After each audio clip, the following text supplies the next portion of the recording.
有幾多人跟緊我哋遊行，但我希望聽下你哋嘅聲音，同政府講，我哋唔要洗腦教育，我哋大聲嗌，我要思考，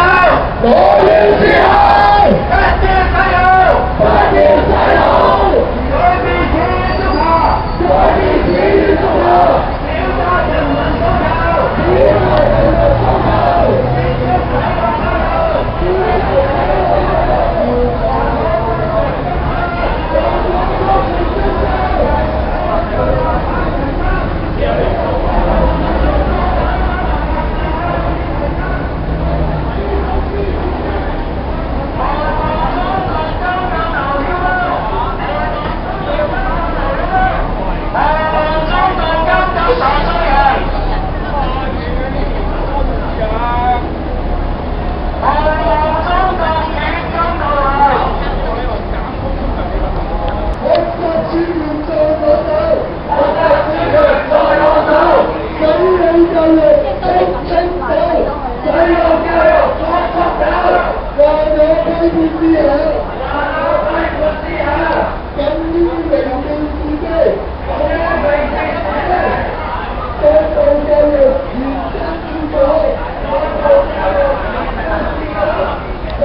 遊行人士或者團體都可能未清楚咧，我哋點解要攞住一個嘅紅色氣球去遊行啦？咁我哋而家咧就會去解釋下點解我哋要攞呢個紅色嘅氣球嘅。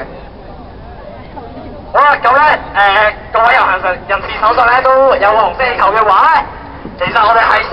象徵一個被染紅嘅香港政府，同埋一個被中央操控嘅國民教育。咁咧一陣間我哋有個儀式，就係我哋一齊去拍爆呢個波。寓意我哋去粉碎呢個國民教育，粉碎呢個被染紅嘅香港政府。我哋希望呢個氣球嘅響聲能夠喚醒市民，喚醒港府，唔好放棄香港人可以決定自己教育嘅權利，唔好將我哋嘅自由拱手讓咗俾中央政府。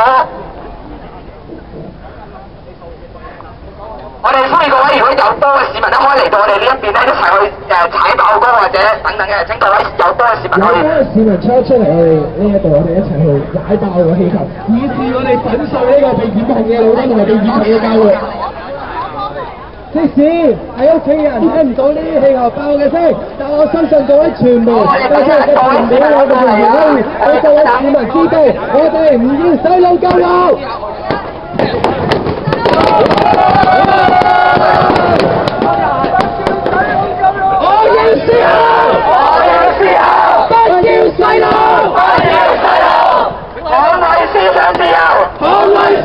自由，反對洗腦教育，反對洗腦教育。